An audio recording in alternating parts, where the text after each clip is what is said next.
तुम यहाँ बैठी हो तो क्या फिर नाश्ता उड़कर आएगा?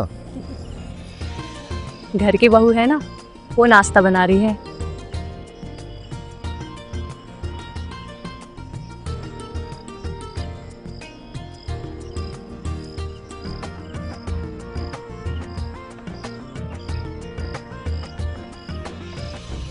देखा, रमेश ने कितनी संस्कारी लड़की से शादी की है, हर एक चीज का ख्याल रखती है।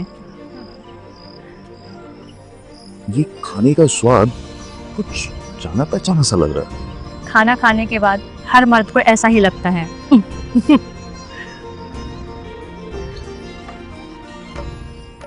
ये कमर तो मुझे किसी की याद दिला रही है।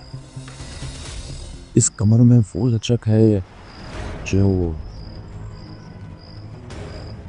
तुम अपनी आदत से बाज नहीं आओगे। क्या बकवास कर रही हो? मैं कुछ और सोच रहा था। हाँ,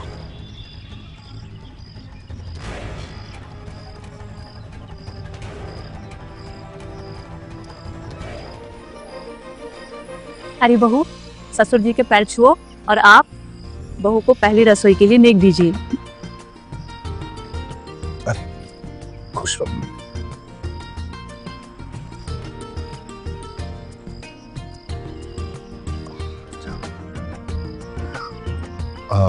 सुनो, एक कप चाय मिल जाएगी? हाँ हाँ, लेके आती हूँ।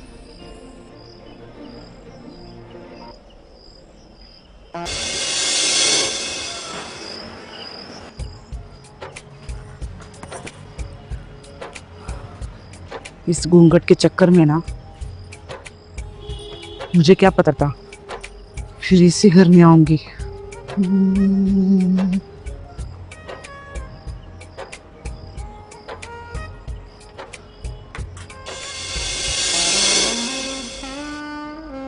कुछ ही दिनों की बात है, फिर रमेश के साथ चली जाऊंगी। अरे ये रमेश ने क्या कर दिया? अरे ये तो लीना है। कभी तो मैं सोचूं कि इसके खाने का स्वाद इतना जाना पहचाना क्यों लग रहा है। इसे अकेले में बात करनी पड़ेगी।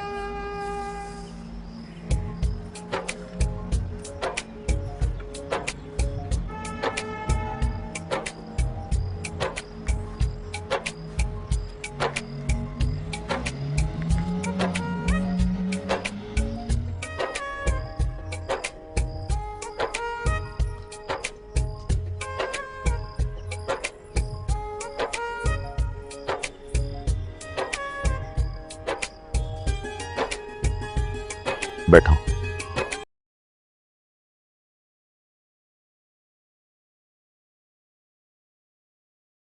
आप क्या कर रहे हैं? मैंने कहा था ना कि घूंघट उठाना मना है। अब और नौटंकी करने की कोई जरूरत नहीं है।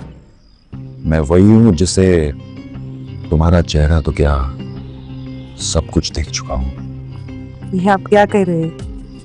मैं जान चुका हूं कि तुम कौन हो। तुम्हें शर्म नहीं आई? पर मुझे तो लगा कि आपने तो उसे उसके चाचा के पास छोड़ाए होंगे। मुझे तो ये सब पता भी नहीं था। लेकिन एक बात तो माननी पड़ेगी, तुम्हें अपनी जवानी को बहुत अच्छी तरह मेंटेन कर रखा है। रमेश ही तो क्या, मेरा मन भी भटक जाता है तुम्हें देखकर। ये आप क्या कह रहे हैं? शायद आप भूल रहे कि अब हमारा क्या रिश्ता है। और कभी आप भी इस जवानी के मालिक थे और आपने ही मुझे ठुकराया था। हाँ मैं जानता हूं, मुझसे बहुत बड़ी गलती हुई थी, लेकिन मुझे बहुत देर से पता चला कि दोष तुम्हारे अंदर नहीं, मेरे अंदर था। अब इन सब बातों का क्या फायदा?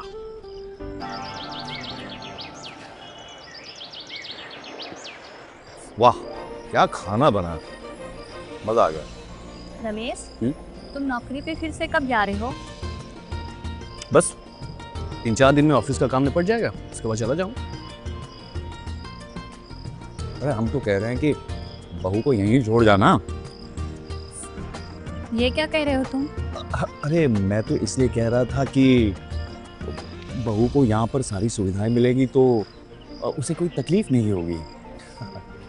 अरे नहीं मौसा जी, उसका वहाँ पे अपना घर है तो उसे कोई भी दिक्कत नहीं होगा। आपने मेरे बारे में सोचा, यही मेरे लिए काफी है। वैसे भी ऐसे ससुराल पाकर मैं तो धन्य हो गई। तो तुम्हारे बारे में दिन रात सोचते रहते हैं। ये कैसी बातें कर रहे हो तुम? थोड़ा सोच समझ के बोला करो। अरे मैं तो इसलिए कह रहा था कि ये दूसरे घर से आई है, तो हमारा भी तो कोई फर्ज बनता है ना इसके बारे में ख्याल रखने की। वाह, इतने अच्छे विचार हैं आपके।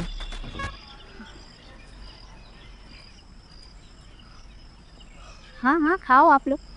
आता हूँ।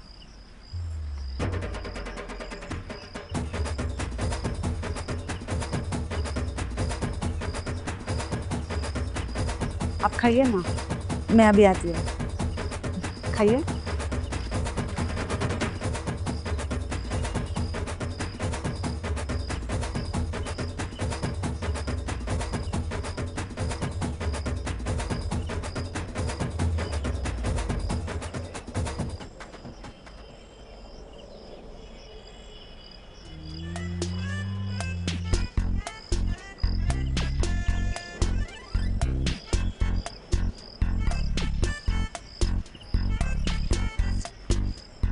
देख लेगा रमेश, चाहे कहो। पूरे रिश्तों की धज्जियां उड़ा दिया आप दोनों ने।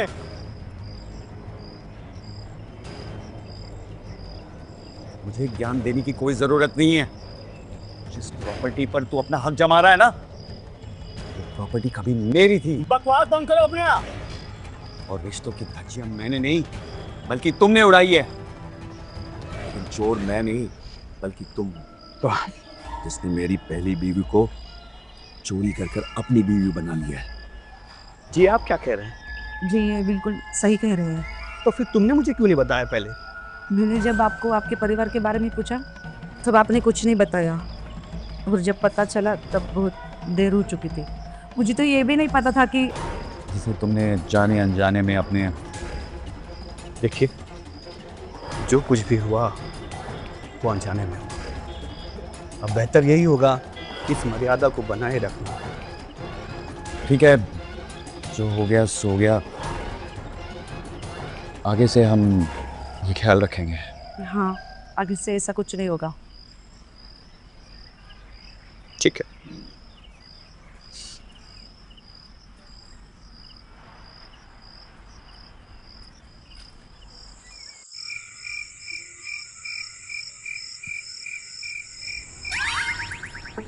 आप मुझे माफ कर दीजिए। मुझे तो कुछ भी नहीं पता था ना। तुम्हें तो सब कुछ पता था ना, फिर भी भला तुम कैसे?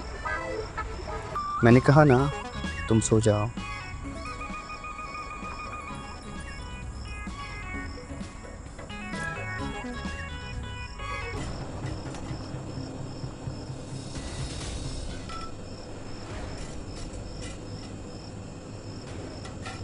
रमेश, ये तुम क्या कर रहे हो?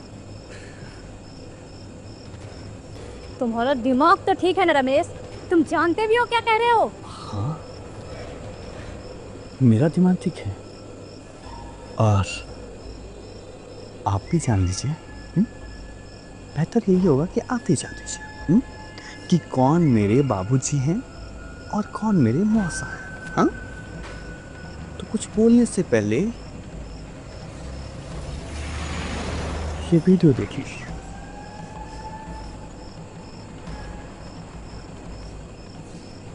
मैं मानती हूँ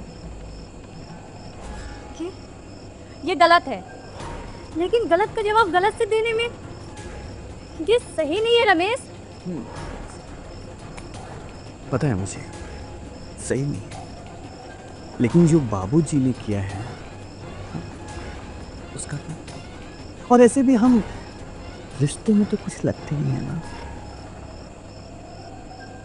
तो बेहतर यही होगा। रमेश, ये क्या हो रहा है? अच्छा, ये मुझे पूछने से पहले आप अपने गिरावान में झांक के देख लीजिए। लगता है तुम होश में नहीं हो। रमेश अब गुस्से में है।